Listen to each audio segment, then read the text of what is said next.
Les voy a hablar rápidamente del tema de ambientes personales de aprendizaje. Para arrancar quiero contarles de qué se va a tratar la presentación. Voy a abordar varias preguntas. Primero, ¿qué son los ambientes personales de aprendizaje?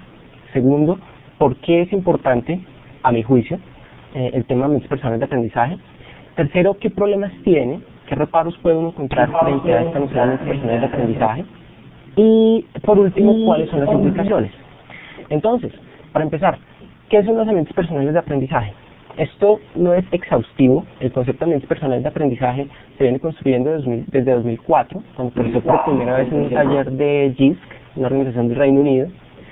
Y hay muchos autores que han venido trabajando en paralelo con el tema, como Stephen Downes, Graham Maslow, Scott Wilson.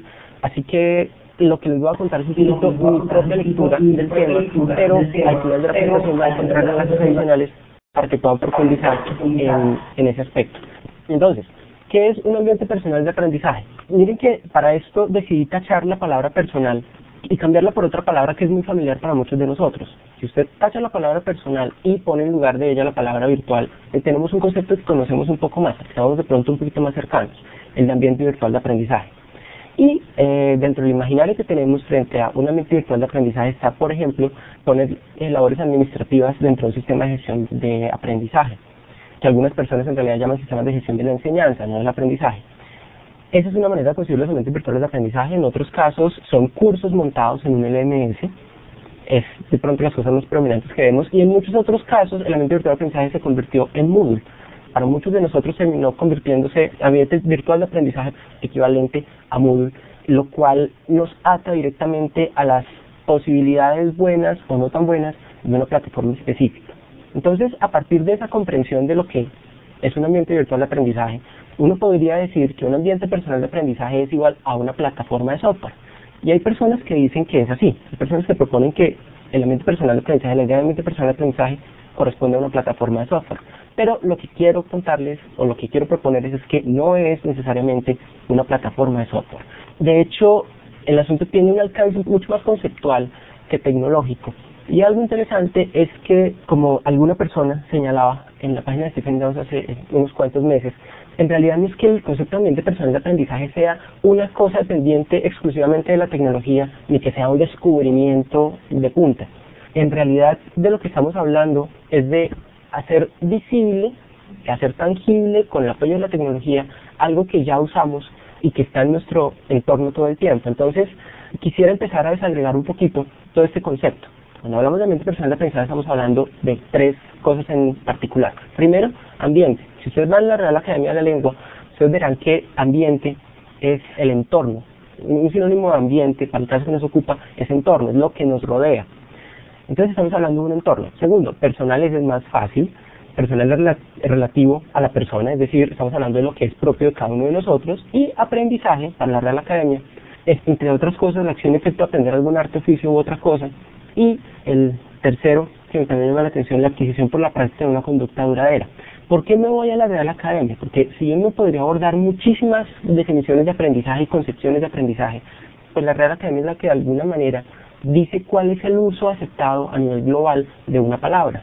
Y eso es importante, porque cuando hablamos de aprendizaje nos estamos refiriendo usualmente a nuestras propias concepciones, pero a veces olvidamos que para cada persona aprender significa una cosa distinta. Y eso hace que no podamos comunicarnos de manera efectiva. Por eso traté de ir a lo más básico. Y desde esas tres cosas, un entorno, un ambiente personal de aprendizaje, es el entorno propio de cada uno de nosotros en el cual aprendemos. Entonces noten que eso significa, en términos muy gruesos, que no estamos hablando de algo mediado exclusivamente por la tecnología. ¿Por qué? Porque aprendemos a través de espacios físicos, aprendemos con personas en el mundo real todo el tiempo, y eso hace que nuestro ambiente, lo que les quiero proponer respecto a ambientes personales de aprendizaje, no esté basado exclusivamente en la tecnología. Entonces, uno podría ver este tema en dos niveles. Primero un nivel conceptual y un nivel técnico, como les decía, pero aquí de manera deliberada puse una división muy fuerte. Y lo que quiero decirles es que en realidad estamos hablando de una escala de grises. No es que haya una división directa entre la parte conceptual y la parte técnica, sino que lo conceptual para esos días se retroalimenta con lo técnico. Alguien pregunta si existe entonces un ambiente virtual personal de aprendizaje. Yo, al menos desde mi percepción, me quedaría simplemente con un ambiente personal de aprendizaje que está apoyado en herramientas tecnológicas o no, que es complementado con herramientas tecnológicas o que también existe en el mundo real. ¿Por qué no quisiera hacer esa diferenciación? Porque creo que es preferible pensar en este asunto de una manera más integrada y no aislando, digamos, en un pedacito la tecnología. Desde el punto de vista conceptual, este es un diagramita bastante feo, de hecho, que yo hago en mi propio ambiente personal de aprendizaje. Entonces, como ustedes pueden ver, ahí yo traté de dibujar algunos entornos y espacios en los cuales yo aprendo. Por ejemplo, aprendo del mundo real, aprendo de libros de texto, aprendo de mis profesores y aprendía, particularmente de mis profesores, también de laboratorios, de otros aprendices, de internet, de software, de artículos y en particular en este momento de toda esta nube de herramientas web 2.0. Pero hay una cosa interesante respecto a esto y es que en realidad el ambiente personal de aprendizaje está mutando todo el tiempo. Lo que está en este dibujito, en esta diapositiva, es simplemente una compilación de todos los espacios donde yo aprendí a lo largo de mi vida. Yo en estos días aprendo mucho menos, por ejemplo, de los laboratorios o de los libros de texto de lo que lo hacía cuando estaba en el colegio o en la universidad. Entonces no es algo fijo, sino es algo que va cambiando en función de las necesidades de uno como aprendiz. Este es un diagrama bastante sencillo y entonces les voy a presentar otros que son un poco más elaborados. Este, por ejemplo, es de una señora que se llama Heather Ross y como ustedes ven, ella dibuja en su ambiente personal de aprendizaje, empieza a incluir de manera explícita un montón de herramientas y otras cosas. Entonces, por ejemplo, están los canales RSS, las reuniones sociales, herramientas de comunicación, videos en línea, su blog, otros recursos en línea, los medios tradicionales, los colegas, iTunes, la familia, etcétera. Y lo que quiero resaltar de acá es estas tres cositas, que ella está hablando de sus colegas, su familia y sus amigos como parte esencial de su ambiente personal de aprendizaje. Y eso es importante porque nos aleja un poquito de la tecnología. Puede que yo use la tecnología como mediador para comunicarme con esas personas, pero al final las relaciones que estoy estableciendo con esas personas hacen parte esencial de mi ambiente personal de aprendizaje. De ahí se desprende, este es el término en inglés para ambiente personal de aprendizaje, Personal Learning Environment. Algunas personas no hablan de Personal Learning Environment, sino de Personal Learning Network, de una red personal de aprendizaje, tratando de hacer mucho énfasis en el aspecto conectivo, digamos, en el aspecto de conexiones entre personas. Y eso tiene que ver con todas las ideas de conectivismo de personas como George Simmons o Stephen Downes. Pero no ese es el centro de esta charla. Así que, frente al tema de la red personal de aprendizaje, tal vez lo importante es que el componente social trata de hacerse explícito, trata de evidenciarse que aprendemos en red, que aprendemos con otros y que cuidar eso es igualmente importante. Este es otro diagrama, este es de Tim Hunt y pues como tal vez ustedes alcanzarán a ver, espero, aquí se empiezan a ver como dos cosas un poquito divergentes. Él pone por un lado, en la zona donde están las herramientas verdes, las cajitas verdes, el conocimiento declarativo, el aprendizaje más formal, explícito, que hace parte de los ambientes virtuales de aprendizaje. Y como ven debajo de la flecha gris, se señala que este está más dirigido hacia el control institucional. En el otro lado, en el otro extremo, él habla de un conocimiento más tácito, informal, mucho más personal, y lo que indica es que esas herramientas tienden hacia el control personal. Entonces, lo que está en verde en este diagrama, lo que representa en realidad es que está mediado por el profesor, ¿sí? Está mediado por profesores, mientras que lo que está en la parte azul son herramientas que pueden o no estar atadas al trabajo de aula, al trabajo con un profesor, pero sí que están bajo control del estudiante, ¿sí? No hacen parte necesariamente de una estrategia institucional. Ese diagrama empieza a evidenciar unas cuantas tensiones entre la noción de ambiente virtual de aprendizaje y la noción de ambiente personal de aprendizaje. Quisiera referirme a ella rápidamente. Por un lado, que hay una diferencia entre lo formal y lo informal. Los ambientes virtuales de aprendizaje están más dirigidos hacia el aprendizaje formal y los ambientes personales de aprendizaje hacia el aprendizaje informal. Que hay una tensión entre lo centralizado y lo descentralizado. Cuando ustedes piensan en un ambiente personal de aprendizaje, tienen un montón de herramientas, un ecosistema de herramientas que se relacionan entre sí en función de las necesidades del aprendizaje. Un ambiente virtual de aprendizaje está más orientado hacia un sistema de gestión de contenidos, un LMS que puede ser Blackboard, OST, Moodle, Sakai, etc. Hay otro entre lo cerrado y lo abierto. Y cerrado y abierto no en el sentido del código abierto, por ejemplo, o del código propietario, sino de dónde ocurren las cosas. Dentro de un ambiente institucional o dentro de una práctica pública y visible para todo el mundo, que es lo siguiente, la siguiente tensión que aparece.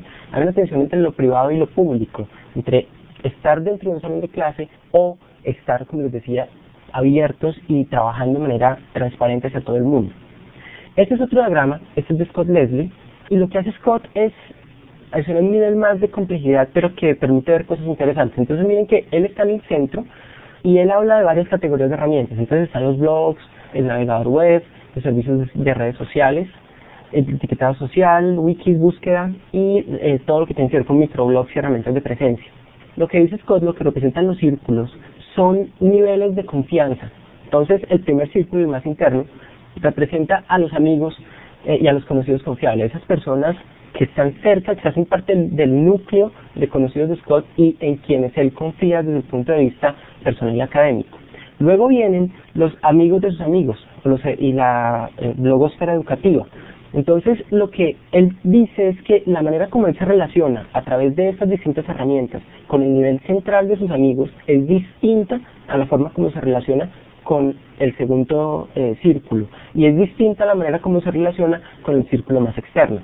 Esa es la idea de fondo, que nos relacionamos distinto en función de la cercanía que tenemos con las personas, y eso mediado por la tecnología. Entonces, a partir de esto, se empiezan a hacer evidentes otras cuantas tensiones adicionales a las que ya les mencionaba. Hay una charla de Scott Leslie, que él la hizo el año pasado en el taller EduCamp. Algunos de ustedes estuvieron presentes en ella, quienes no, el video ya está publicado en línea y lo vamos a enlazar dentro de poco para que ustedes puedan ver, si no lo han visto, esa presentación que es bastante interesante y donde él habla en detalle de este diagrama. Entonces, hay otras tensiones que aparecen, adicionales a las que ya les mencionaba. Hay una diferencia entre lo simulado y lo auténtico, para bien y para mal, y a pesar de lo mucho que intentamos que sean labores auténticas, que sean prácticas auténticas y desempeños auténticos, lo que hacemos en nuestros entornos educativos formales usualmente termina siendo simulado. Son acciones simuladas sobre problemas que le proponemos a nuestros estudiantes para que aprendan cierta parte de un área específica. Cuando estamos hablando de los ambientes personales de aprendizaje, tenemos el potencial de tener algo mucho más auténtico, una práctica auténtica, como les voy a mencionar en un momento. Hay otra diferencia fuerte, y es que si ustedes piensan, y lo digo desde mi propia experiencia, mi experiencia con los ambientes virtuales de aprendizaje y con los LMS, es que cuando terminé mi paso por la universidad, esa información se quedó en la universidad, ¿sí? Y entonces eso se termina considerando como un asunto de corto plazo. Es de corto plazo para mí como aprendiz, mientras que mi ambiente personal de aprendizaje me permite tener un trabajo de largo plazo, me permite tener compilada mi información personal hacia el largo plazo y aprender de ella, que es lo más importante. Entonces, hay otra cosa adicional, y esta puede ser un poco más polémica, pero decidí señalarla, y es que en el caso de los ambientes virtuales de aprendizaje, usualmente hay una imposición de la herramienta. La palabra imposición puede sonar fuerte, pero en realidad vale la pena que nos preguntemos quién decide si se usa Blackboard, WebCT o Moodle. ¿El estudiante? No precisamente. A veces ni siquiera nosotros como profesores. ¿Sí? Hay una decisión institucional de fondo. Mientras que en el caso de los ambientes personales de aprendizaje, sí estamos hablando de la posibilidad de una decisión de parte de cada persona en función de sus necesidades. Decir cuáles son las herramientas que usa. Por último, que en el caso de los ambientes virtuales de aprendizaje tenemos un control institucional que se refleja en qué aspectos. Por ejemplo, en que hay alguien que tiene que tirar el curso, en que hay alguien que tiene que darle permisos a un profesor para hacer ciertas cosas, en que el profesor tiene que crear grupos o tiene que pedirle a otra persona que cree grupos, mientras que en el caso de los ambientes personales de aprendizaje estamos hablando de un control más personal, donde precisamente dada la naturaleza de las herramientas, cada persona puede decidir si crea un grupo, si no crea un grupo, y cómo controla su información, en dónde la publica, en dónde la pone, de dónde la saca. Hay una cosa que no quiero dejar de decir, es que, como les decía al inicio, para algunas personas, la idea de ambiente personal de aprendizaje se aterriza en una herramienta que integra otro montón de herramientas. Eso podría ser, pero no necesariamente. Es algo en lo que se está trabajando, de personas que están sacando propuestas de eso, de herramientas de escritorio o de herramientas que corren en memorias USB y que permiten compilar un montón de información de distintas fuentes y empiezan a representar ese ambiente personal, esa red de aprendizaje de cada persona. Pero para esta presentación yo decidí irme más por un punto de vista más conceptual, porque siento que nos agrega mucho más valor. Y en ese sentido, ¿por qué es importante esta idea? Primero, usualmente cuando hablamos de la labor educativa, hablamos de la importancia de desarrollar la autonomía de nuestros estudiantes. Eso a veces se vuelve un lío, porque uno no puede desarrollarle la autonomía a nadie, y uno tampoco puede volver a alguien autónomo de un día para otro. La autonomía se construye de manera personal. Cada uno de nosotros se vuelve autónomo en la medida en que tome decisiones que impliquen responsabilidad y que nos mejoren esa autonomía. Pero lo que sí podemos hacer es permitirle a otras personas construir su autonomía. A veces no lo hacemos. Entonces, si ustedes ven toda esta lista de atenciones, uno podría señalar que cuando miramos la posibilidad de tener control personal sobre mi información, sobre las herramientas que uso, en contraposición a un control más institucional, estamos construyendo autonomía. Y cuando hablamos de responsabilidad, esa responsabilidad se construye también en el hacer. Yo no me puedo volver responsable si no respondo por mis actos y si no respaldo las cosas que hago. En ese sentido, si yo tengo una práctica pública en donde estoy haciendo parte de una conversación global, yo tengo que responder por aquellas cosas que digo. No las dejo simplemente en una discusión de un salón de clase de pronto, sino que puedo encontrar muchas otras personas que, por ponerlo de alguna forma, me piden cuentas por lo que estoy pensando, me piden cuentas por mis ideas. Y eso hace que el contar con una práctica más auténtica me dé más responsabilidad respecto a lo que pienso, más responsabilidad respecto a las cosas que hago. Eso, desde mi perspectiva, se posibilita gracias a una conversación mucho más abierta. También hablamos de aprendizaje a lo largo de la vida, y en lo personal me inquieta un poco que a veces terminamos concibiendo el aprendizaje a lo largo de la vida como un ciclo que no termina y en el cual el estudiante sale del sistema formal y vuelve al sistema formal a hacer una especialización, y sale y vuelve a hacer una maestría, y sale y vuelve a hacer un curso de extensión, y sale y vuelve a hacer un diplomado, y eso es el aprendizaje a lo largo de la vida. Mi percepción, al igual que la de muchas otras personas, es que hay algo más allá de eso. Y cuando decimos aprendizaje a lo largo de la vida no estamos hablando de la relación del aprendiz con el sistema formal, sino de cómo cada uno de nosotros aprende de manera autónoma, responsable, a lo largo de toda nuestra vida, dentro o fuera de un sistema formal. En esa medida, cuando pensamos en los elementos personales de aprendizaje, estamos hablando de algo de largo plazo, de una gestión del aprendizaje personal de largo plazo, mucho más cercano, desde mi perspectiva y en mi experiencia personal, a ese aprendizaje, a esas intenciones de aprendizaje a lo largo de la vida. Ante todo, yo percibo que este tema es importante porque es una oportunidad de repensar un montón de cosas. Es una oportunidad de enriquecer el proceso de educación formal, sin duda, y nos llevaría a repensar un montón de cositas sobre las que de pronto vamos a volver más adelante. Pero ante todo es una oportunidad de agregar valor a nuestros estudiantes, agregar valor más allá de el desarrollo de unas competencias o el aprendizaje de unos contenidos, agregar valor desde un punto de vista mucho más amplio. Les voy a contar un poquito desde mi experiencia porque siento que la idea de ambientes personales de aprendizaje es importante.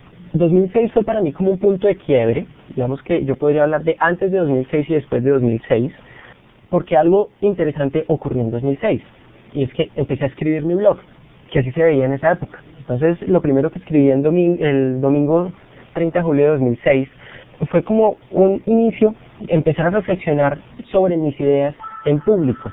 Pero lo interesante ahí es que la intención de escribir un blog para mí no era voy a publicar mis ideas para que más personas me lean, porque es que yo quiero tener más amigos en la red. No, siempre lo he visto y lo sigo viendo como un espacio de aprendizaje personal. Yo ya tenía una costumbre de escribir en privado, pero entonces el blog se convirtió en una excusa para empezar a poner por escrito, de manera organizada, lo que yo pienso. Así que uno podría ver el blog, la evolución de ese blog, no como un compendio de las cosas que yo sé, sino como un compendio de las cosas que en realidad no sé, de las dudas que tengo. Siento que es una buena manera de verlo. Así se ve mi blog después de 2 años y medio largos, entonces ha cambiado, ahora tengo mi propio dominio y he tratado de hacer otro montón de cosas, pero lo importante no es eso, lo importante es todo lo que fue asociado a la construcción de ese blog.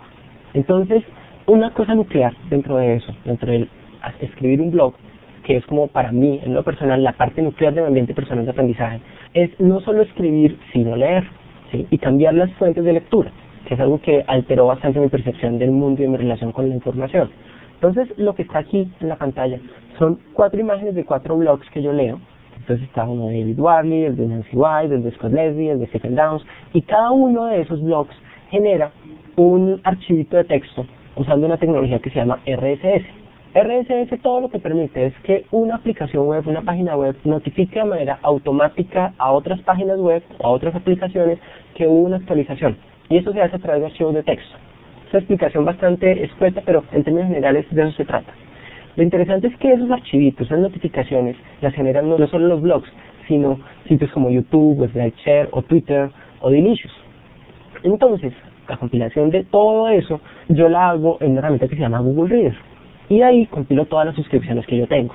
Google Reader, entre las cosas que me permite, está pues obviamente leer en línea en mi computador, pero también leer en un celular o leer en un iPod o en un iPhone, lo que sea, las cosas a las que estoy suscrito, ¿sí? En tiempo real.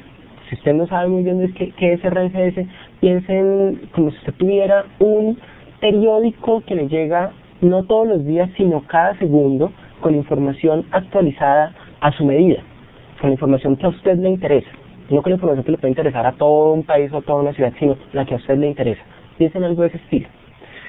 Además de Google Reader, yo me nutro también de sitios como Delicious o como SlideShare. Entonces me encuentro un montón de presentaciones en línea y las miro, o me encuentro enlaces que otras personas han resaltado y me alimento de ellos, leo los lugares a donde me llevan, y todo eso me sirve para nutrir mi blog.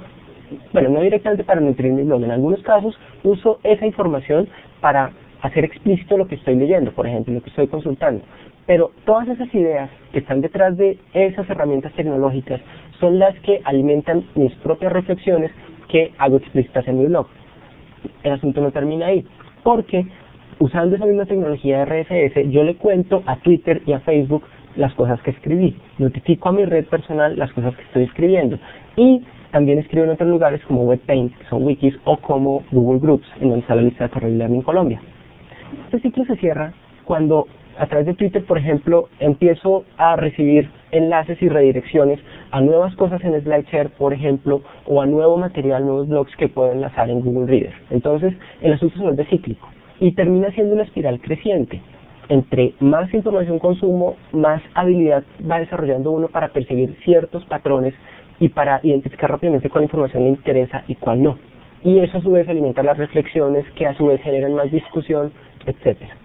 Hay una cosa adicional en todo este ambiente y es las licencias Creative Commons. Todo el material que yo estoy publicando en el blog está bajo licencias Creative Commons. ¿Y eso qué significa para quienes tal vez no lo tengan presente?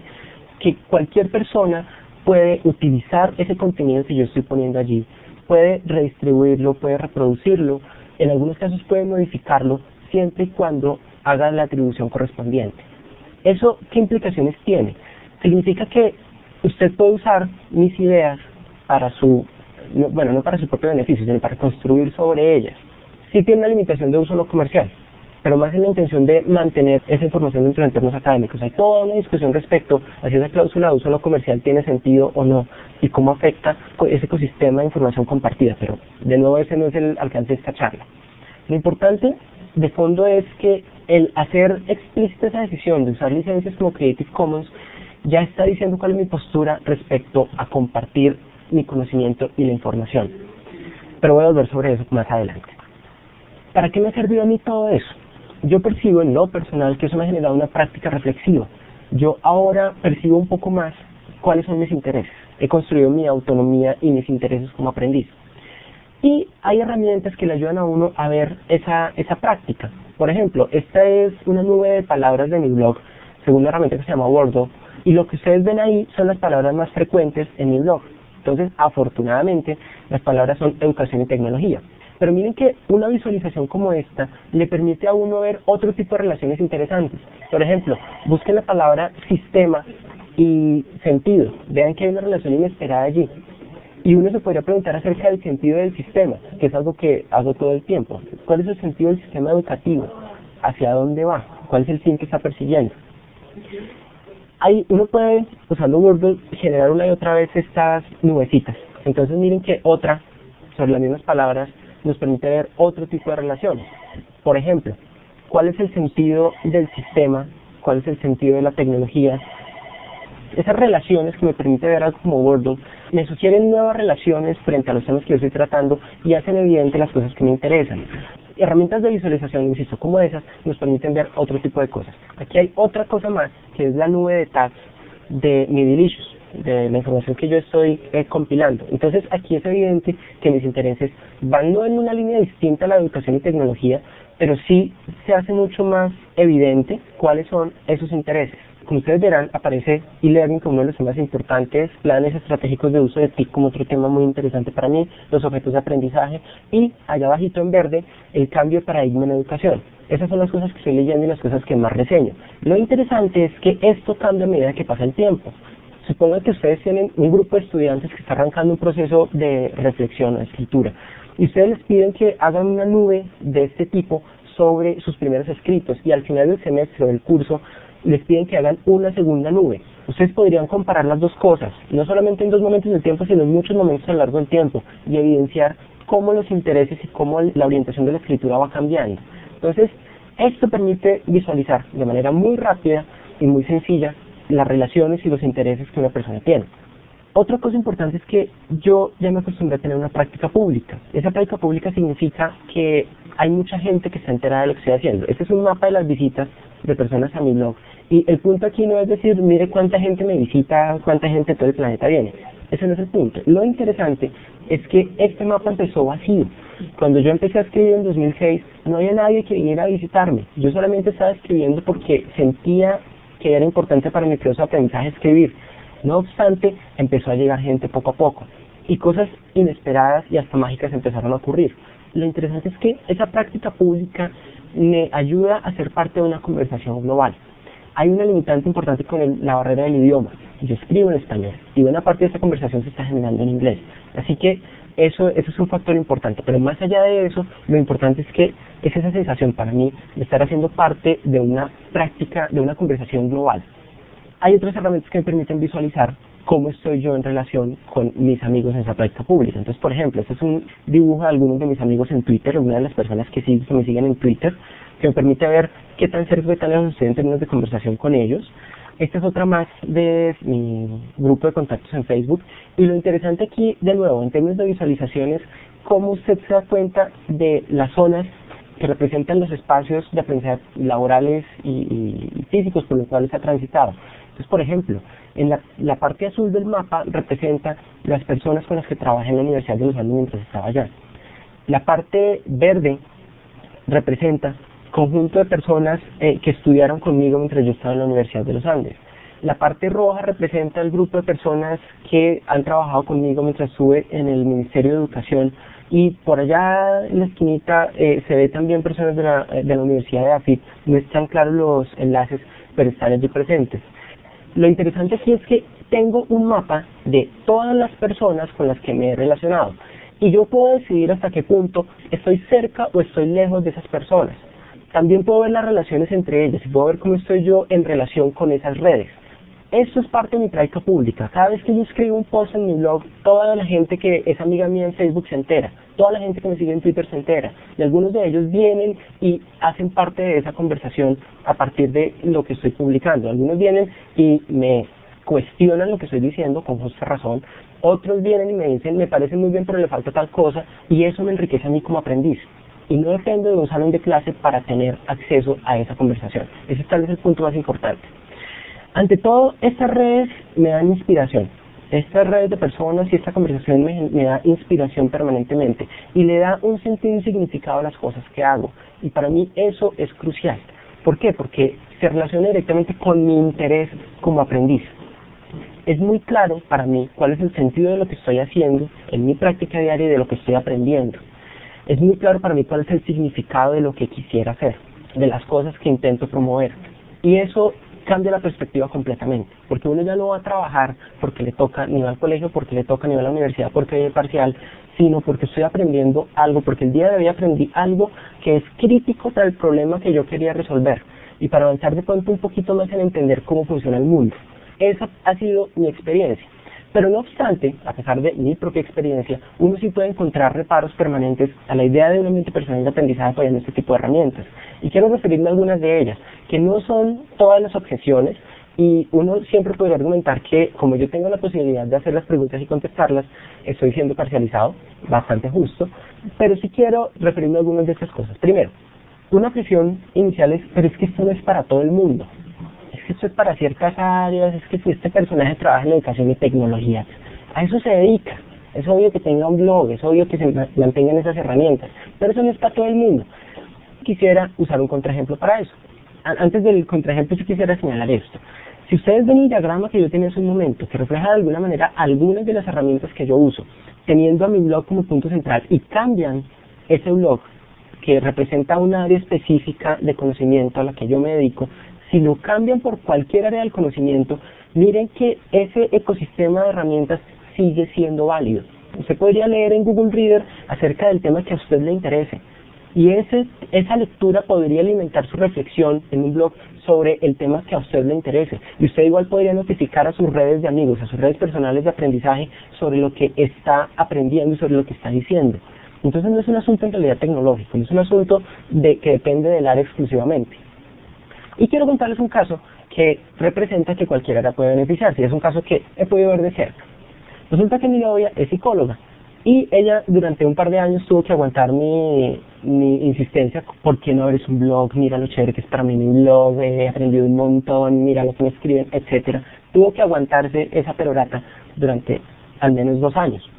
El año pasado, en septiembre, después de un congreso en el que estuvo, finalmente vio el sentido y sintió la necesidad de escribir, y se arriesgó a escribir un post en su blog, que es este. En 2008 escribió por primera vez, y su frecuencia de escritura es mensual o 2 veces al mes, no es tan frecuente. Pero el asunto es que arrancando desde septiembre, este es su mapa de visitas. Entonces inicialmente el mapa tenía pocas visitas y ella casi que tenía control sobre quiénes eran. Entonces decía, aquí está un circulito en Colombia, ese es mi amigo no sé qué, aquí hay un circulito en Estados Unidos, ese es no sé quién que vive no sé dónde, a mi familia está no sé dónde más, entonces ese representa ese circulito. Y ha sido muy interesante ver la emoción de encontrar un círculo de un lugar del mundo completamente inesperado. Entonces cuando uno ve, por ejemplo, una visita en Noruega o en Europa Oriental, uno dice, bueno, vale, podría ser un hacker, pero el punto es que eso no quita la emoción de sentirse leído por personas que están al otro lado del planeta. No solo eso, hay personas que ya han encontrado su blog a través de Google y que se han acercado, ayer me estaba contando eso, se acercaron a preguntarle por correo electrónico cosas acerca del área de estudio que ella tiene, que es un área que no está muy cercana a la tecnología. Dentro de la psicología, esto es psicología clínica, entonces no está muy cercana a la tecnología. No obstante, ella se arriesgó, y una de las cosas que ella dice en este momento es que ella no pensó, cuando empezó a escribir el blog, durante la escritura del blog se ha dado cuenta que sabe mucho más de lo que creía saber. Y eso es interesante, porque hacer explícito lo que sabemos, así esté equivocado, nos ayuda a corregir nuestras ideas, nos ayuda a sofisticar nuestras ideas y a perfilar mejor qué es lo que estamos pensando.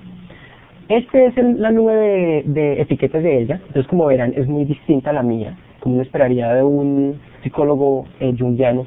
Aquí está muy fuerte lo que tiene que ver con el inconsciente, lo que tiene que ver con los sueños, lo que tiene que ver con un concepto junguiano, que es el de la persona, pero de nuevo, ese no es el propósito de esta charla, sino mostrar que estas nubes le permiten a uno ver fácilmente cuáles son los intereses de una persona. Eso respecto a que esto no es para cualquier área. Este es un ejemplo que es un poquito extremo. Hay que reconocer que ella está bastante contaminada por mi propia práctica, así que de pronto no fue tan difícil el paso a escribir un blog después de todo, pero no es imposible y cualquier persona puede beneficiarse, siempre y cuando tenga muy claro para qué está escribiendo. Si usted está escribiendo para aumentar su popularidad, puede que el proceso sea frustrante, porque si nadie lo visita, pues usted dice cuál es el punto de escribir. Si usted está escribiendo para su proceso de aprendizaje personal, la cosa cambia. Es un asunto muy distinto, porque usted empieza a reflexionar de una manera que otros espacios, al menos en mi experiencia personal, no me lo permitían antes. Otro reparo, pero es que es demasiado complejo, son muchas herramientas, bastante justo también. Estos son un montón de herramientas, yo no diría que no. Y para dar contexto, este grupito de herramientas que dibujo aquí tienen poco más de 3 años en construcción, entonces es algo que toma tiempo. Pero si usted tuviera que empezar por algo, yo le sugeriría, empiece usando Google Reader al menos, empiece compilando sus suscripciones en un solo lugar. Dese la oportunidad de leer blogs, no solamente artículos académicos, dese la oportunidad de leer en tiempo real lo que los practicantes de las áreas de conocimiento están haciendo. No excluya los artículos académicos, sino complemente esa lectura y la lectura de otros canales más formales, digamos, de información con lo que dicen los practicantes que están construyendo las áreas en este momento. Tan solo con eso, tan solo con que usted empiece a generar una cultura de lectura, su relación con la información empieza a cambiar.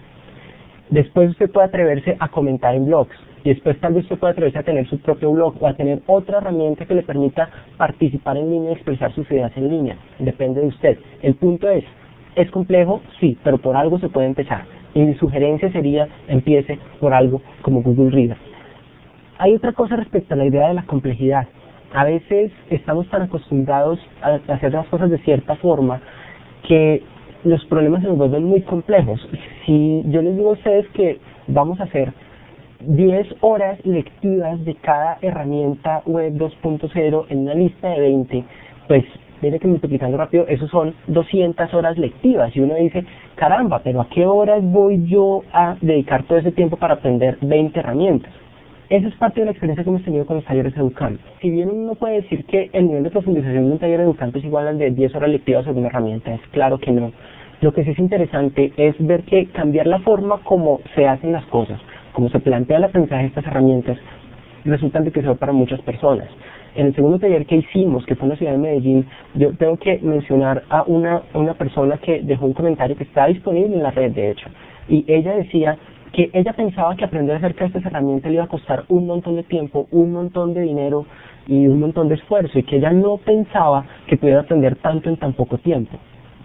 Todo en función de cambiar la manera como hacemos las cosas, en función de cambiar la relación entre un experto, un pseudo experto que sabe un montón de cosas, y los aprendices que no saben nada, y simplemente reconociendo que todo el mundo tiene algo que aportar. Cambiar esa lógica permite que en cosas como un EduCamp la información se mueva de otra forma y que uno entienda que tiene personas cerca, que no son expertos necesariamente, que le pueden enseñar, de quienes puede aprender. Ese cambio es importante, y si bien es cierto que esto puede tomar tiempo, hay otras formas de hacerlo, hay otras formas de avanzar más rápido. Muchos de ustedes probablemente ya lo vivieron en esos talleres. La sugerencia general es, explore todo lo que pueda y use solo lo que necesite. Expóngase a todo lo que pueda, porque de pronto usted entre todo ese montón de cosas encuentra aquello que le sirve, aquello que cumple, que responde a esa necesidad que usted tenía. No se preocupe por usar todo, porque puede ser imposible usar todo. En los talleres educantes, ustedes recuerdan, trabajamos con alrededor de 20, 22 herramientas. Resulta que hay más de 2.000 servicios web 2.0 en el planeta y siguen apareciendo más cada día y otros quiebran. Así que de entrada vale la pena entender que no vamos a poder conocer todo lo que quisiéramos. Así que dedíquese a usar apenas lo que necesite. Tercer reparo, pero es que esto toma demasiado tiempo. También es cierto, puede ser cierto. Mi única sugerencia frente a eso sería conviértalo en parte de su rutina. Stephen Downes me decía hace un par de años que ante ese mismo reparo, pero es que Dios mío, ¿a qué horas escribe usted todo lo que escribe? ¿A qué horas lee usted todo lo que lee? Él me decía, mire, yo antes leía el periódico mientras desayunaba, ahora leo mi Google Reader mientras desayuno, o leo, no Google Reader, leo mi página mientras desayuno, donde compilo todo lo que tengo, y con eso ya quedo enterado cuando termino de desayunar. Esa puede ser una opción. En mi caso, por ejemplo, cuando tenía que esperar una reunión de media hora, o estaba en un bus eterno, lo que hacía era usar mi celular para mirar por encima algunas cositas en Google Reader e ir enterándome de nuevas cosas. Es cierto que uno puede terminar sobrecargado de información y es algo que hay que cuidar. Entonces, aplica lo mismo que para muchas otras cosas. Consuma con moderación y todo extremo es vicioso, todo exceso es vicioso. Así que conviértalo en parte de su rutina en la medida posible. Del espacio y poco a poco se va haciendo una actividad natural. Otro más, pero ¿y la privacidad? Ese también es bastante crítico y hay varias cosas que uno puede decir ahí. Primero, no deje sus cosas en cualquier sitio. Tenga en cuenta que cuando usted está usando estas herramientas que están respaldadas por ciertas empresas, usted puede arriesgarse a perder esa información si la empresa quiebra. Es algo real, es algo tangible. Muchas personas en ese momento están estimulando o promoviendo, digamos, el abandono de la información local en discos duros locales para empezar a ponerla en la nube de internet. Y frente a eso, pues sí, es cierto que usted gana portabilidad, usted gana un montón de cosas, pero tenga en cuenta que está perdiendo control sobre su información y eso puede tener unas explicaciones muy, muy serias. Ante todo, asegúrese de tener una copia de respaldo de su información localmente. Tenga lo que sea, pero tenga su información local. No confíe solamente en un único servicio web para ponerla toda allí. Y también piensen qué está poniendo en línea.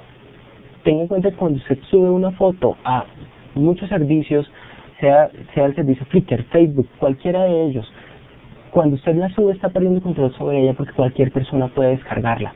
Entonces, tenga presente lo que está poniendo en línea.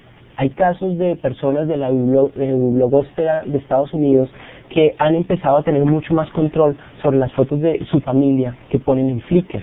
porque hay personas, en particular con fotografías de niños, que se dedican a compilar grupos de favoritos de fotos de niños y no es muy claro cuando uno lo ve cuál es la intención que está detrás de compilar esas fotos. Cuando el caso apareció le ocurrió a Ale Kuros de Canadá, el asunto se vuelve un poco inquietante, así que tenga cuidado con lo que está poniendo en línea. Y ante todo, asegúrese de transmitir ese cuidado a las personas que publican cosas suyas en la red. Otro reparo, pero mi institución no me va a apoyar. Y ahí, entre broma, yo diría, recuerde que usted tiene libertad de cátedra, y eso significa que usted puede hacer dentro de su aula de clase ciertas cosas, siempre y cuando estén en sintonía con el modelo institucional de su institución y con los propósitos de su institución. Tenga en cuenta eso. Eso es importante, pero con algo de cautela. Pero ante todo, tenga en cuenta que aquí estamos hablando de demostración y no de discurso. Si el punto de partida es, mi institución no me va a ayudar, usted nunca va a saber de qué se trata esto. Y tampoco nos va a funcionar llegar con un discurso de, mire la maravilla de esto, como nos pasa a muchos de nosotros como profesores, que o bien satanizamos o bien glorificamos los blogs sin jamás haber escrito uno, sin saber lo que significa escribir y enfrentarse a esa página en blanco y no saber qué decir cuando uno está enfrentado a su propio blog. Desde mi perspectiva, es importante que construyamos esos ejemplos demostrativos. Y si usted lo hace en un salón de clase, si usted lo hace con sus estudiantes, es probable que tenga más argumentos para lograr el apoyo de su institución.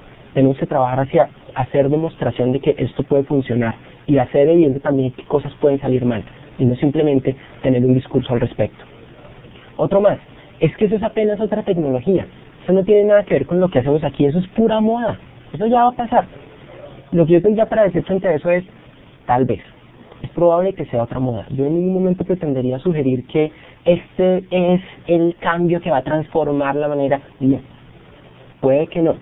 Pero también quisiera sugerirles otra cosa. Piensen en esto. Si usted tiene un dibujito de tecnología contratiempo, usted podría decir que la línea A es el potencial real de la tecnología. Y la línea B es el potencial que usamos. Entonces la pregunta ahí es, ¿qué es lo que no estamos haciendo? ¿Por qué no estamos logrando el potencial de la tecnología? Uno podría trazar una gráfica, para ser justos, uno podría trazar una gráfica parecida frente a los riesgos de la tecnología. Porque la tecnología no es neutra, no es buena ni es mala en sí misma, pero tiene la posibilidad de amplificar lo malo, así como lo bueno. Entonces, pensemos en eso. ¿Qué es lo que no estamos haciendo para lograr ese potencial de la tecnología? ¿Será que esto no tiene que ver nada con lo que estamos haciendo? ¿O será que nos estamos limitando y no estamos viendo las posibilidades? Frente a eso, yo resaltaría esa palabra. Tal vez nos corresponde a nosotros pensar en cuáles son las posibilidades de esas tecnologías y en evidenciar cuáles son las conexiones con el trabajo que hacemos y con el trabajo que queremos lograr como docentes y como aprendices. Otro reparo más, pero es que eso aumenta las posibilidades de plagio. Puede ser, pero hay varias cosas a decir ahí. Primero, tal vez una de las pocas cosas que uno puede hacer es moverse desde el marco que uno sienta que es coherente con sus propias convicciones. En esa medida, vuelvo a lo que les decía hace un rato, el material que trato de publicar en la red lo publico bajo licencias Creative Commons.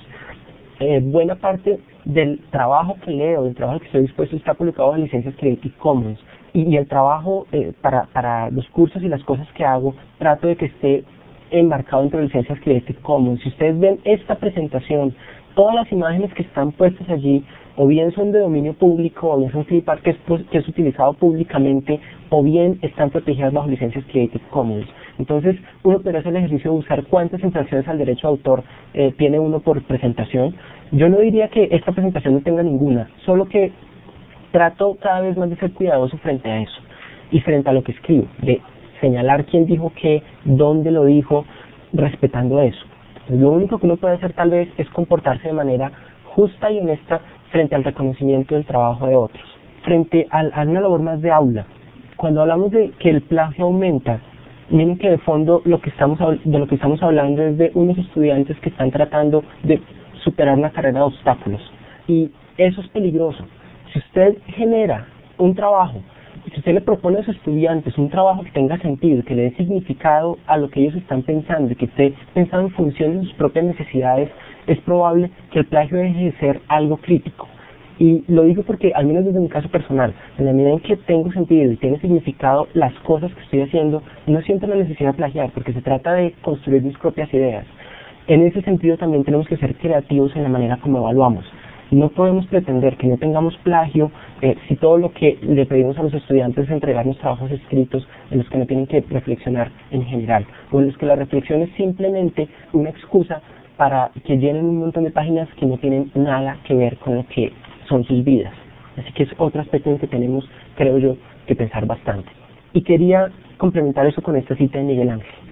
Es que el mayor peligro para muchos de nosotros no reside en apuntar demasiado alto y quedarnos cortos, sino en apuntar muy bajo y lograr la meta. La invitación en parte es permitirnos soñar con qué es posible en el uso de estas herramientas, explorarlo y construirlo entre todos, y evidenciar también cuáles son los riesgos. Eso también es importante. Otra más, imposible es una opinión. Hay quienes dicen que apenas el 10% de las cosas que se pueden inventar han sido inventadas, entonces está todo por hacer. Muchas personas argumentan desde el punto de vista histórico que la historia de la humanidad es un esfuerzo permanente de unas cuantas personas demostrándole a las personas que la rodean que lo que parecía imposible no lo es. Cuando Santos Dumont y los hermanos Wright empezaron a pensar en cómo hacer para volar, encontraron un montón de personas que les decían no es posible volar.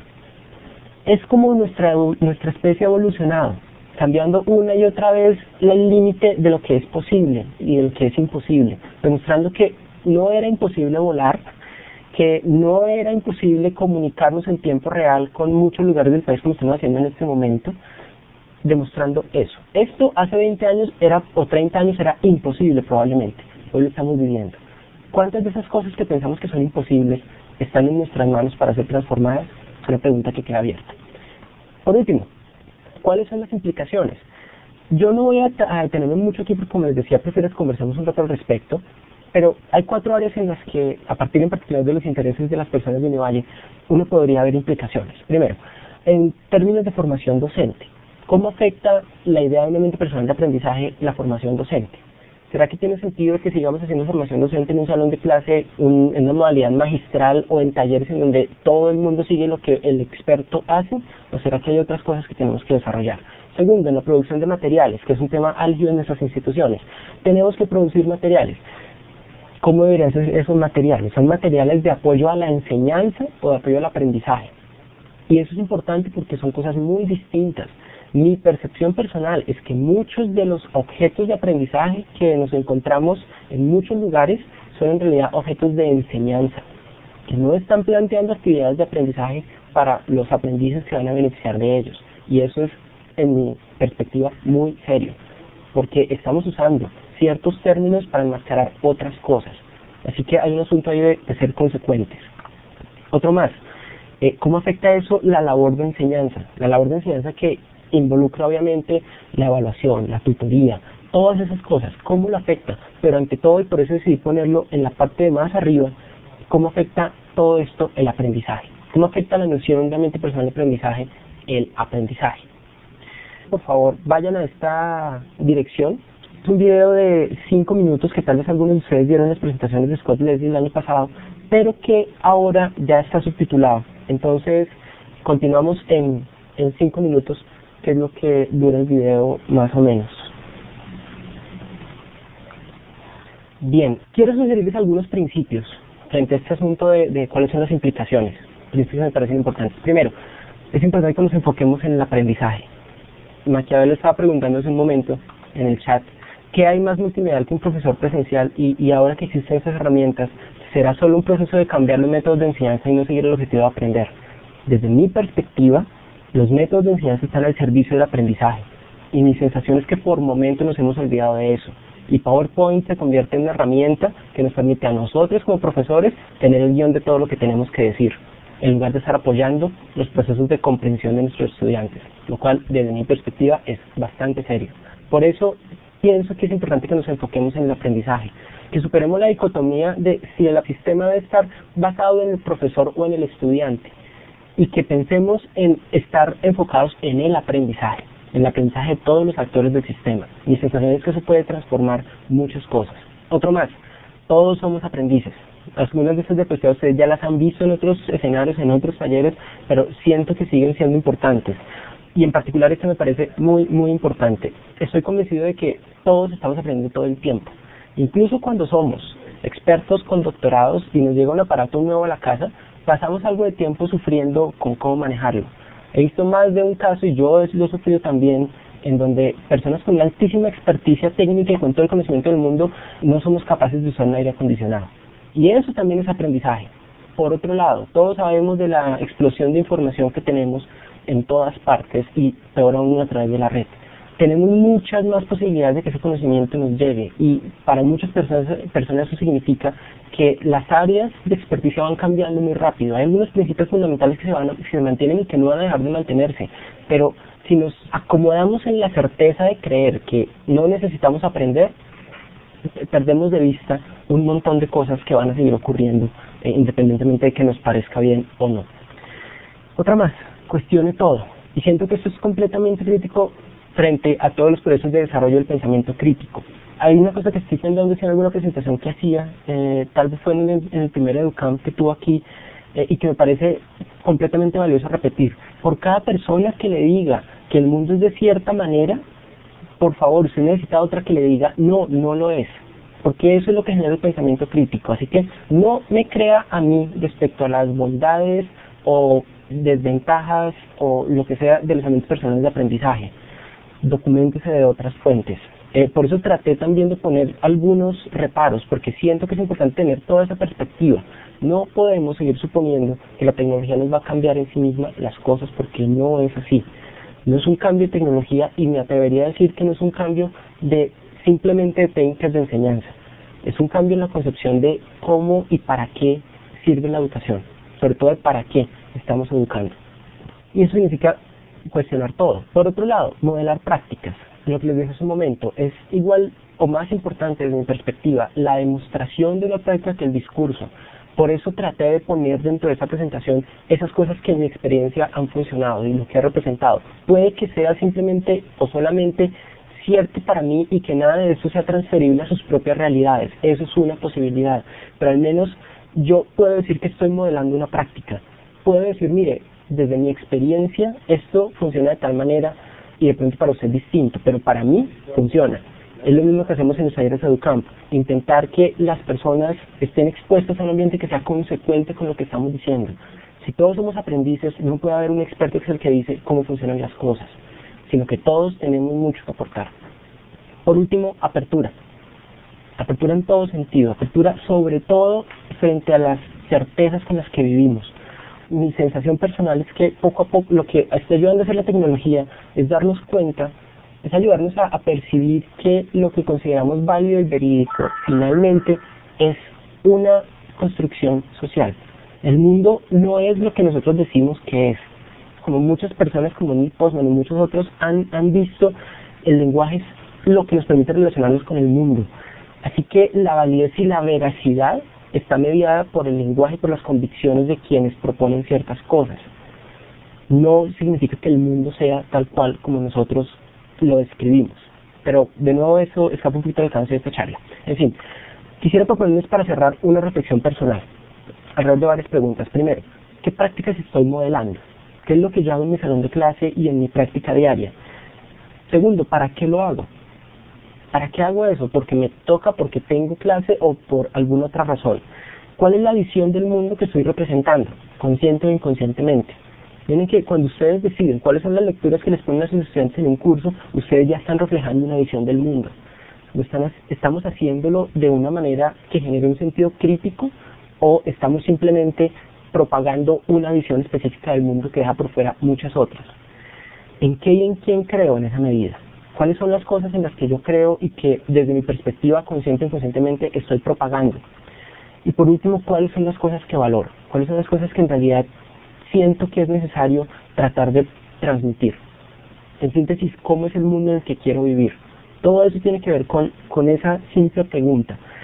Por una razón sencilla, que es otra cosa que algunos de ustedes ya han visto, pero que no puedo dejar de utilizar, y es esta cita de Gandhi: debemos ser el cambio que queremos ver en el mundo. Para mí ya es bastante evidente que todo el tiempo estamos enseñando con el ejemplo. y es tan importante la manera en la que hacemos las cosas como el mensaje que tratamos de transmitir. Como diría McLuhan, el medio es el mensaje, y eso es cierto a muchísimos niveles, a demasiados niveles, y a veces no nos damos cuenta. Solo cuando tengamos esa perspectiva, creo yo, vamos a poder usar estos aparatos, esta última tecnología, en estos espacios, en nuestros salones de clase, para tratar de atender los problemas de nuestro planeta, que son muchos y que son bastante retadores. Aquí hay algunos enlaces con más información sobre este tema. El paper de Graham Atwell se pregunta si los ambientes personales pensados en el futuro del e-learning. Yo diría que podría ir mucho más allá, pero él en ese paper hace unos cuestionamientos muy interesantes respecto a qué es factible y qué no. El segundo, que es de David Jones, es una presentación acerca de un trabajo que están haciendo en la Universidad CQU de Australia. Tiene un montón de información muy interesante, y ese marco de PES que se menciona en el título es muy enriquecedor. Lo pone uno a pensar en muchos aspectos, y en la página de Stephen Downes ustedes buscan por Personal Learning Environments y van a encontrar un montón de comentarios y de enlaces a nueva información que va apareciendo permanentemente. Él está bastante metido en este tema. Entonces, lo que quisiera es ya dejar por aquí y que conversemos un rato respecto a cuáles son las implicaciones de todo esto, y darle las gracias por escuchar. Espero que este sea el punto de partida de nuevas discusiones, de eso se trata, y pues muchas gracias.